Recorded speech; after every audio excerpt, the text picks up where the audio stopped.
Káàsán o olóòtú. Please, Baba, your name?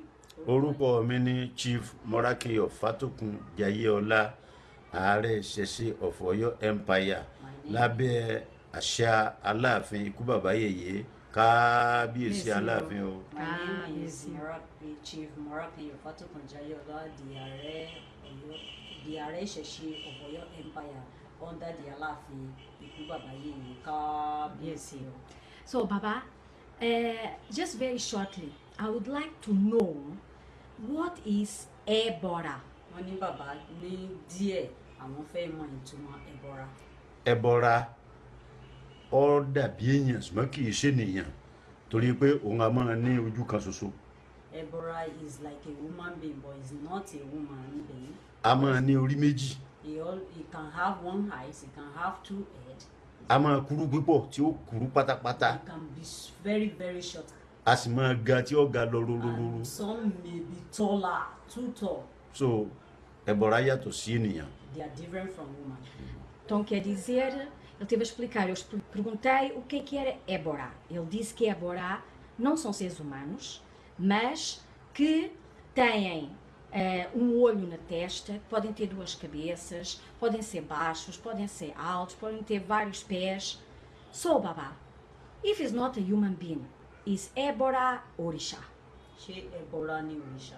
Ebora é Òrìsà o. It's not Òrìṣà. Òrìsà yàtọ̀ sí Ebora. It's different from Òrìṣà. So, Baba, actually, where does Ebora lives? Níbo ni àwọn Ebora? Inú igbó aginjù. Kìí ṣe igbó tó súnmọ́ tòsí ilé pápá. So, is there like spirits in the bush? It's bush. Spirits in the bush. But wọ́n máa ń rìn wá gbòòrò náà. But they always come to the town too. A sì lè rí wọn. But we cannot see them. Pronto, eu perguntei a ele se Ebora, se não era ser humano, se Ebora era Òrìsà. Ele disse que não, que Ebora não é Òrìsà.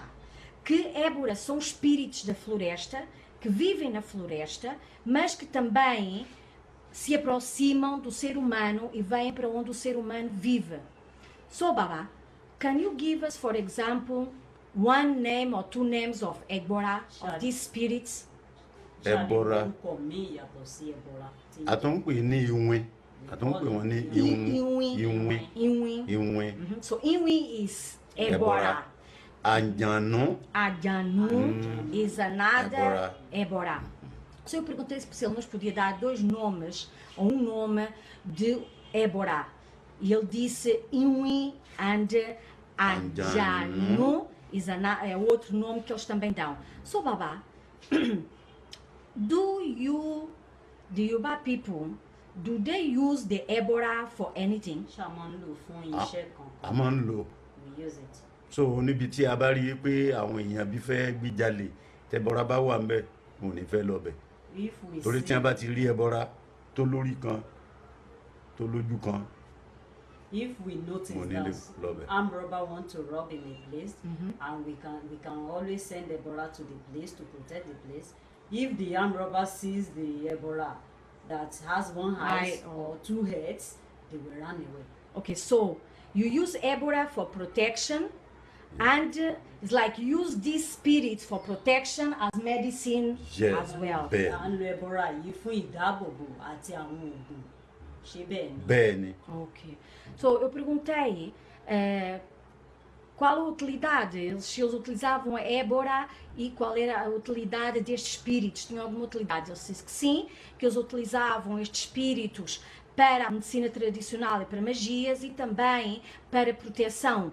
Deu, por exemplo, de utilizarem estes espíritos Ebora para protegerem contra os ladrões. Por exemplo, se um ladrão vira uma Ebora que tem um olho, por exemplo, na testa ou duas cabeças, as pessoas fogem. Então eles utilizam os Eboras não só para proteção, mas também para magia. So, Baba, Ebora is not Òrìsà. Not Òrìsà. So, Baba, now, what is Òrìsà? Baba, kí ni Òrìsà gangan? Òrìsà gangan, Olódùmarè ló rọ Òrìsà wáyé gẹ́gẹ́ bí irú Ọbàtálá ń sìn. Olódùmarè ló rán wá sáyé. Ògún Òrìsà ni. Ṣàngó Òrìsà ni. Ọ̀rúnmìlà Òrìsà ni àti bẹ́ẹ̀ bẹ́ẹ̀ lọ.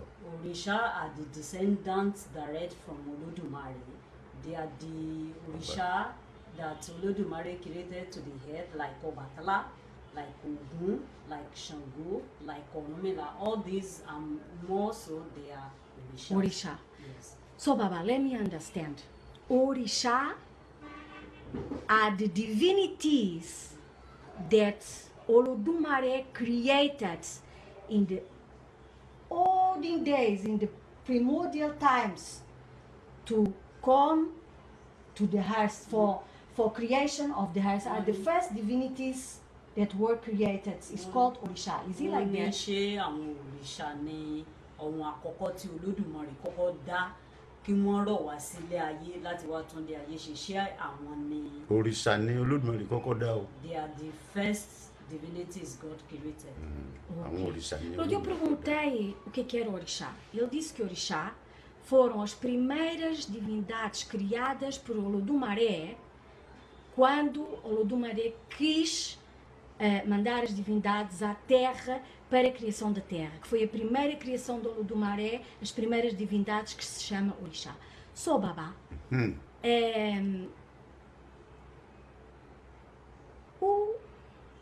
who is the first Òrìṣà that Olódùmarè created? Who is Ìgbákejì Olódùmarè? Wọ́n ní ta ni Òrìṣà àkọ́kọ́ tí Olódùmarè kọ́kọ́ dá, ta ni Ìgbákejì Olódùmarè? Ọbàtálá ni Olódùmarè kọ́kọ́ dá, òun náà sì ní Ìgbákejì Olódùmarè. Ọbàtálá is the first divinity God Olódùmarè created and is the second in command to Olódùmarè. Então eu perguntei se quem foram as primeiras, ou quem foi a primeira divindade criada por Olódùmarè que é segunda em comando depois de Olódùmarè. E ele respondeu que é Ọbàtálá. But Baba, I'm a little bit confused. A lot of people say that Exu is Ìgbákejì Olódùmarè, that Exu is very important, and next to Olódùmarè is Exu. Wọ́n ní àwọn nǹkan kan So, is it Ọbàtálá? Or some people say it's Ọ̀rúnmìlà. Some people say it's Exu. Some people... What is the function of Exu? For example, is it Exu Ìgbákejì or is Ọbàtálá Ìgbákejì? Who is the first divinity Òrìṣà Òrìṣà? Ọbàtálá òun ni Ìgbákejì Olódùmarè. Òrìṣà Ọbàtálá is the Exu. second in command. Ìránṣẹ́ Olódùmarè ni. Exu is the messenger Ìgbà tí of àwọn Olódùmarè. èèyàn ń gbọ́ mẹ́sẹ́ẹ̀jì rẹ̀ látọ̀dọ̀ Olódùmarè ní ẹ̀fọ́ pé ní Ìgbákejì, òun kọ́ ní Ìgbákejì o. When people are seeing they sending the message to Olódùmarè, that's why they thought is the Second in command. Ìránṣẹ́ ni, kò sẹ́ni tí ò lè ránṣẹ́. Anybody can send him message. So, Baba, let me try to understand. Ọbàtálá is Ìgbákejì Olódùmarè, is the first one to be created. Yes. Bẹ́ẹ̀ni. Exu is a worker, he works for Olódùmarè, but it's very important. It's important. Exu is Òrìṣà. Exu is Òrìṣà. Òrìṣà ni. Exu is Òrìṣà. Òrìṣà ni nítorí pé látọwọ́ Olódùmarè ló ti wá. Came from Olódùmarè is Òrìṣà. Is Òrìṣà. Okay, but it works for Olódùmarè. Pronto, eu quis que ele explicasse, porque, pronto, é um pouco confuso, e eu pedi novamente que ele explicasse. Ele disse que a primeira divindade a ser criada e que é a segunda em comando depois de Olódùmarè é Ọbàtálá. Que Exu é Òrìṣà, e que Exu tem uma função muito importante juntamente ao Olódùmarè, mas que Exu simplesmente é um trabalhador para o Olódùmarè. É ele que leva as mensagens entre o Òrìṣà, entre o Olódùmarè e entre o ser humano.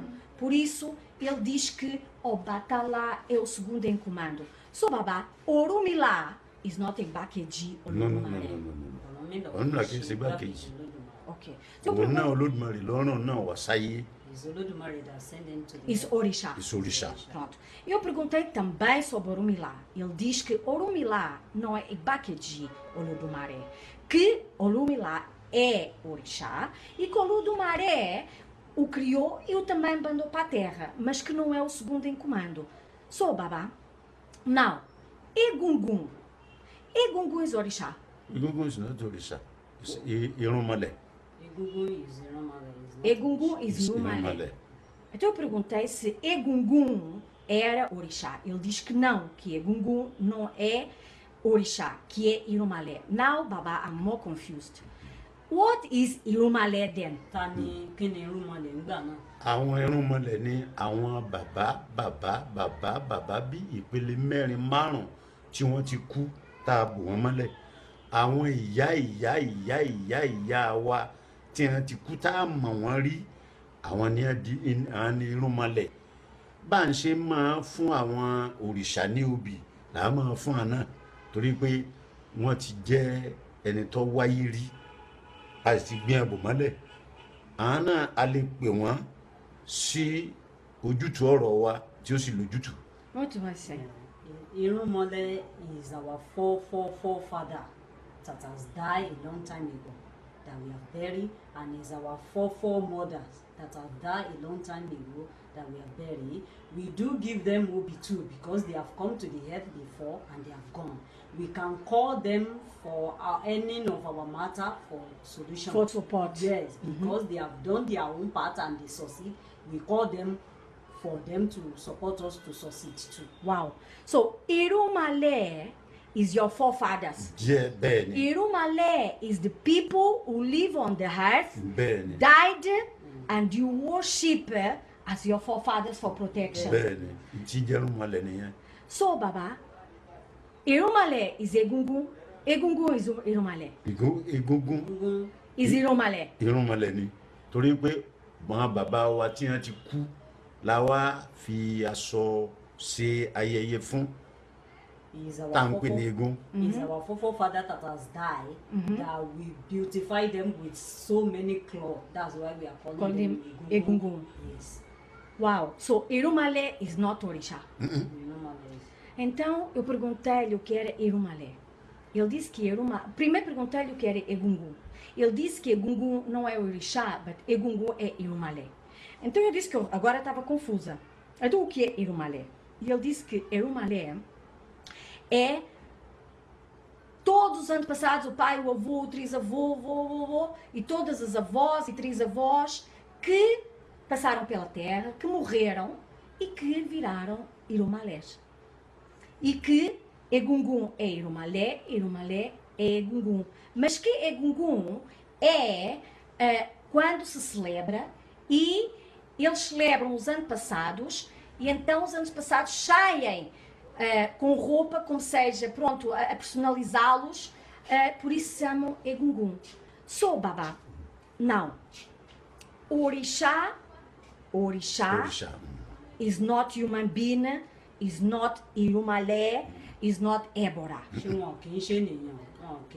Òrìṣà kìí ṣe Ebora o. Kìí ṣe Irúnmolè. Kìí ṣe Irúnmolè o. So, but Baba, Òrìsà, he came to the earth as well as human being.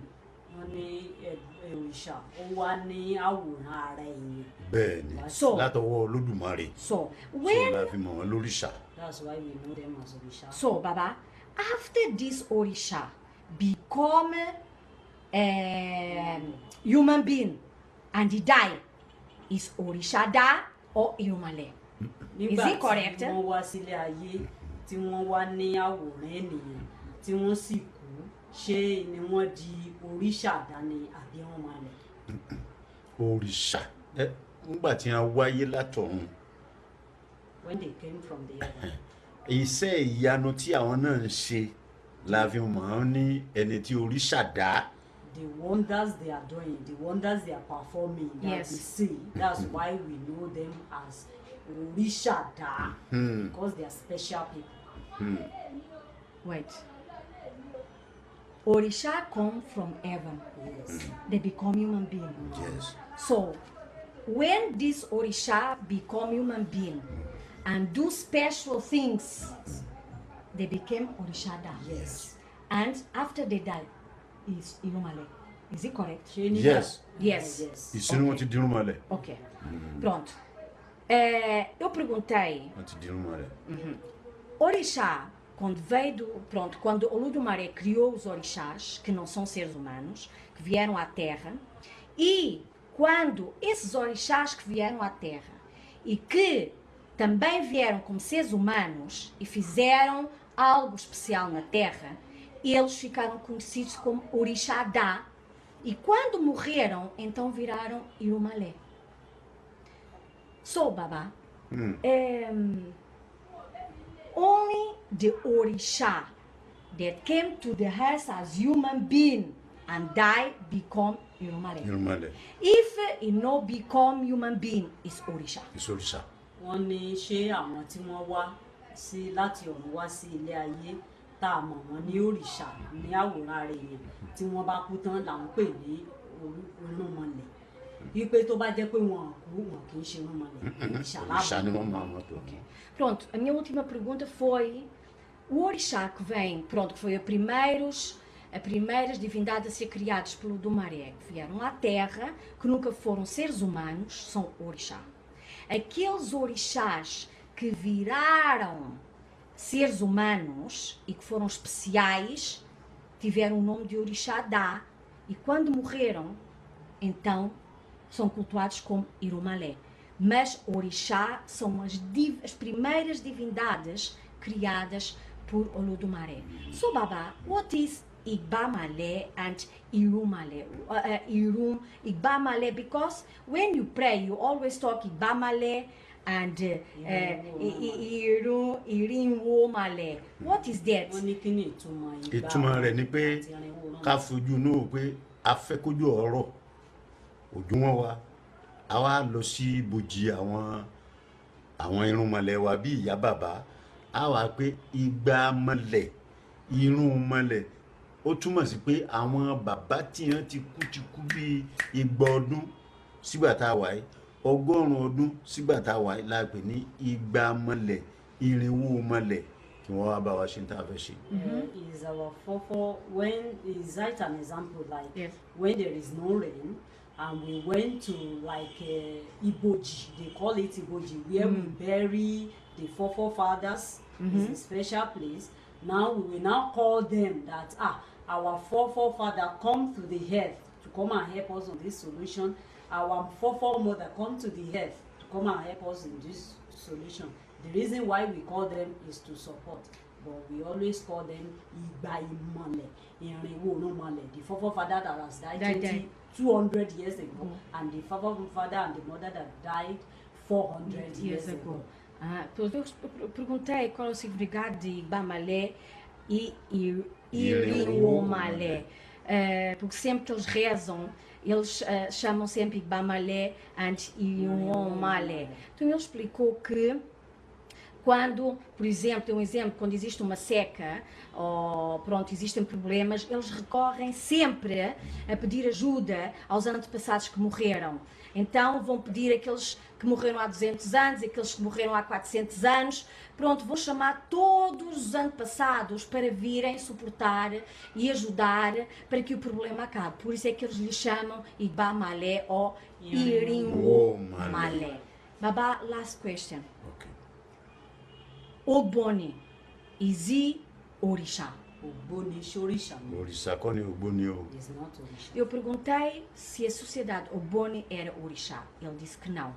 And Baba, the Edan that they use in Ògbóni, is he Òrìsà? Ẹ̀dàn ṣoríṣà ni. Irúnmolè. Is not Òrìsà. Pronto, Irúnmolè. is not Òrìsà. Pronto, eu perguntei também se o Edan, que era utilizado em certos cultos e também no Ògbóni, se era Òrìsà. Ele disse que não é Òrìsà, que é Irúnmolè. Baba, é chegando.